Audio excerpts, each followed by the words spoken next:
Good evening, small groups. I'm Pastor Kinsey. It's good to be with you guys. Tonight, we're going to talk about how to see God's mercies in the darkness, all right?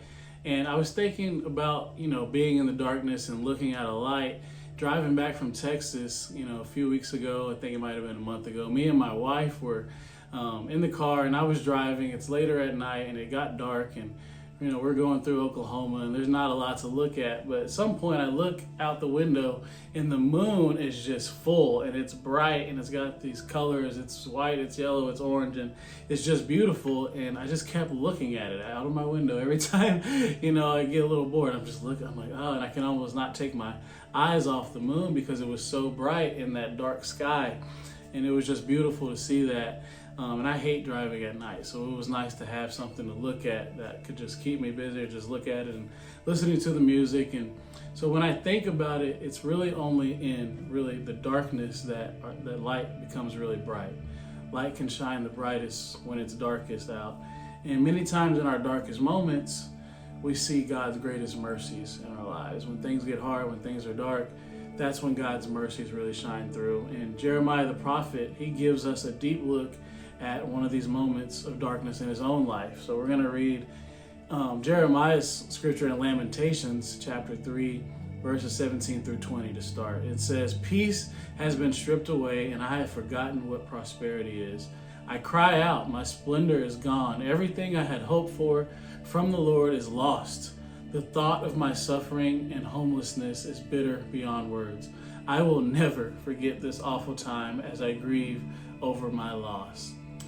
Lamentations, that's why the book is called Lamentations, because Jeremiah is lamenting this situation in this season of his life. Have you ever been there? Have you ever felt like your peace was stripped away and prosperity, forget about it. You don't know what that feels like. You feel like you're suffering, you're bitter, you have grief, and you are sitting in darkness in whatever season you are in. And we've all experienced either one or all of these emotions in our lives, and we will most definitely experience some more of them in the future.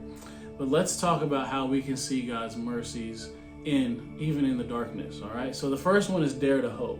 And we're going to take this from Jeremiah in Lamentations 3, verses 21 through 22. He says, "Yet I still dare to hope when I remember this, the faithful love of the Lord never ends. His mercies never cease." So I'm sure there's been a time where you were frustrated, you were lost, you were discouraged, something, you just had a bad thing going on, whatever it was. But then all of a sudden you remember something exciting or something that you'd forgotten about, an actual good thing in the midst of the hard moments. And in that moment, your whole mood changes.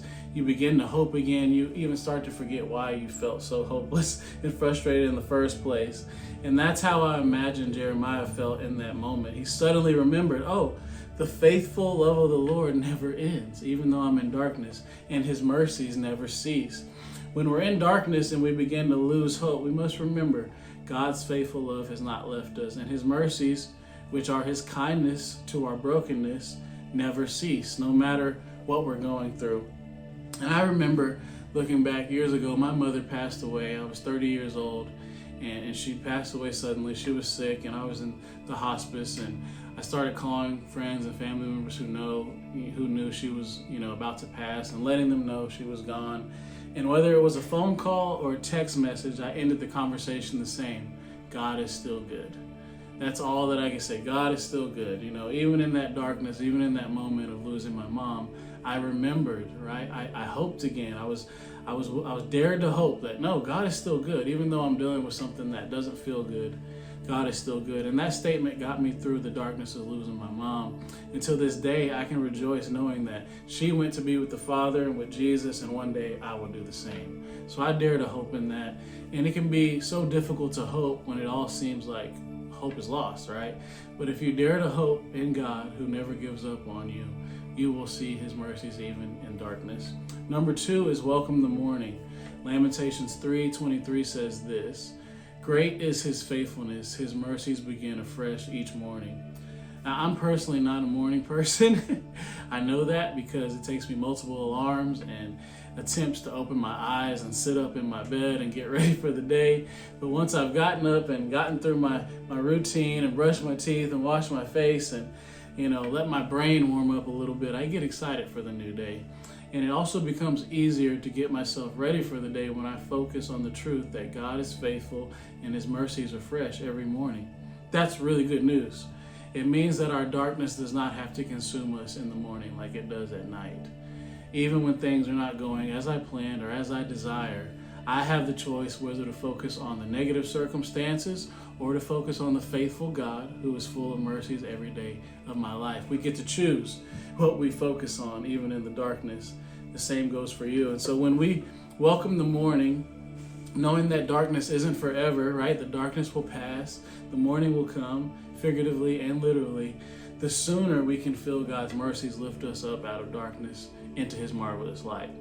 So we have to welcome the morning. And number 3 is remind yourself. Lamentations 3:24 says this: I say to myself, the Lord is my inheritance, therefore I will hope in him. Do you remember the last time you gave yourself like a pep talk, like a real pep talk? Maybe you're like me and you tell yourself, get out of bed, you bum. It's time to start the day. Maybe you tell yourself, hey, we're going to work out today. We're cutting carbs this week, Or today I'm not going to have a bad attitude with my spouse. Okay, maybe later today. I missed it again. Maybe, sometimes the most important conversations we have are the ones we have with ourselves. And more important are the conversations we have with ourselves in the darkness. Jeremiah gave us a great statement for that post-it you can stick on your mirror or put on your fridge. He said, I say to myself, the Lord is my inheritance, therefore I will hope in him. We have to remind ourselves where to put our hope, because hope can be hard to find in the darkness. Where is your hope? What's your hope in? Is it in your specific circumstances or outcome? Is your hope in your finances? Is your hope in your family or friends? Or is it in your future? My hope is in the Lord. That's where I try to always put my hope, especially when things look hopeless. And that's how I see his mercies even in the darkness. And I want to challenge you all to find your night vision hope goggles, lenses, glasses, whatever. Find these hope lenses in the darkness and have the kind of hope that sees God's faithfulness, his love, and his mercies even when it's too dark to see a way out.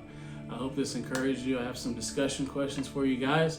Go and enjoy the rest of your small group and have a great night.